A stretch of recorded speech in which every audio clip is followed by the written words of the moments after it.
Phillies take 2 out of 3 from the Marlins, but Trey Turner goes down with a hamstring injury as we were waiting to see just how severe the injury might be. So, get a full series breakdown for you, all 3 games on Coy Camiscioli. We'll start with Game 3. Phillies lose 5-4 with the chance to sweep the Marlins. Not the end of the world. Phillies had some fight in them. We'll get a quick breakdown from the game. Otto Lopez hit a 3-run shot in the first, giving the Marlins a quick 3-0 lead. And they drove in a run off another single to make it 4-0 Marlins after the first. In the second, Nick Castellanos hit an RBI triple, making it 4-1.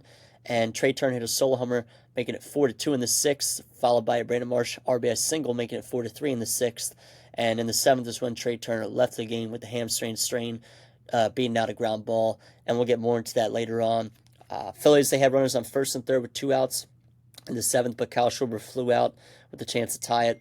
And then Otto Lopez hit his second homer in the bottom of the seventh, making it 5-3 Marlins. So he kind of crushed us in this game. And with runners on first and second with 2 outs in the ninth, Kyle Schwarber hit an RBI single, making it 5-4, getting within 1 run. But Bryce Harper grounded out with the tying run on third as the Phillies lose this game. So a bad start from Taijuan Walker. 6 innings pitched, 4 runs, 8 hits, 2 walks, 1 strikeout. I guess he kind of minimized damage after that first inning, going 5 scoreless innings. But yeah, that first inning was a killer. So back-to-back kind of bad starts for Taijuan Walker.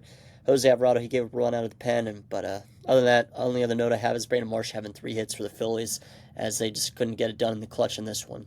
But they showed a little fight. So, Game 2, Phillies won 4-2. Bryce Harper got it going early with a 2-run shot, making it 2-0 in the first inning. In the fourth, Harrison Bader drove a run off a single, making it 3-0. And then Bryson Stott had his sac fly, making it 4-0 Phillies in the fourth, and that's all it was scoring-wise for the Phillies. Marlins got 2 runs of their own in the bottom half of the fourth, making it 4-2 off an RBI double and single.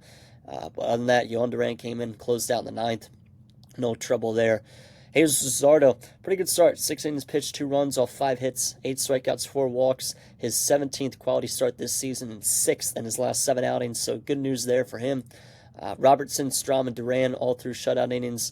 And offensively, Edmundo Sosa and Brandon Marsh both had 2 hits apiece. So Marsh has been kind of hitting recently, which, again, the Phillies are going to need that consistency in their lineup down the stretch with the way Nola's been pitching and how Wheeler is out. So good stuff there. In Game 1, Phillies won 9-3. Bryce Harper hit an RBI single in the first to take a 1-0 lead. Weimer made a really nice catch for the Marlins to limit damage in the first.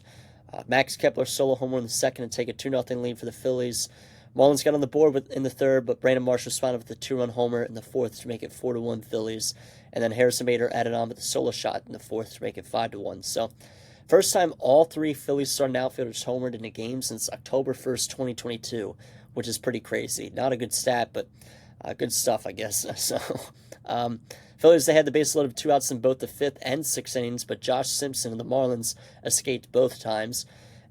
In the 7th, though, Max Kepler hit an RBI single, and then Bryson Stott added on with a 3-run shot to make it 9-1 Phillies. So, later on, Tanner Banks gave up a 2-run homer in the 8th, but it wouldn't matter. The game was already set in stone. Trey Turner, a 4-hit game, and we're going to miss that, obviously, depending on how long he's gone. Kyle Schwarber, Max Kepler, Alec Bohm, Bryson Stott, they all had 2 hits in this game. And pitching-wise, Christopher Sanchez, 7 innings pitched, 1 run off 6 hits, 5 strikeouts. So vintage Christopher Sanchez, and Tim Meza threw a scoreless inning to finish the game for the Phillies. So, again, a pretty good series for the Phillies. They added on the division lead. It's now up to 7 games over the Mets as they head into this 4-game series. So I don't mind taking 2 out of 3 in this series. And the Mets, they're coming off a series loss against the Reds, so losing 2 out of 3.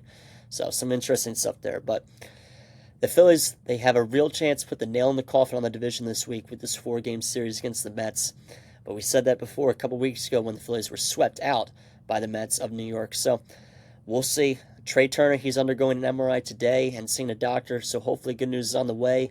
But his hamstrings can be a problem, and this is definitely concerning. I expect he's going to miss some time, but I don't know. After this 4-game set, the Phillies will host the Royals for 3, and then they go on the road to face the Dodgers. But our probable starters for the Mets series: Nolan McLean versus Aaron Nola, Game 1. Sean Manaea versus Ranger Suarez, Game 2. Clay Holmes versus Christopher Sanchez, Game 3. And David Peterson versus to be determined for the Phillies, Game 4. So we'll just have to see. But yeah, other than that, good series. We'll take 2 out of 3, 7-game lead in the division over the Mets. And let's not fail to put the Mets away in this series. Take 3 out of 4. Even a split will be completely fine, but you want to win this series, kind of lock it down. So we'll see. But thank you guys for listening.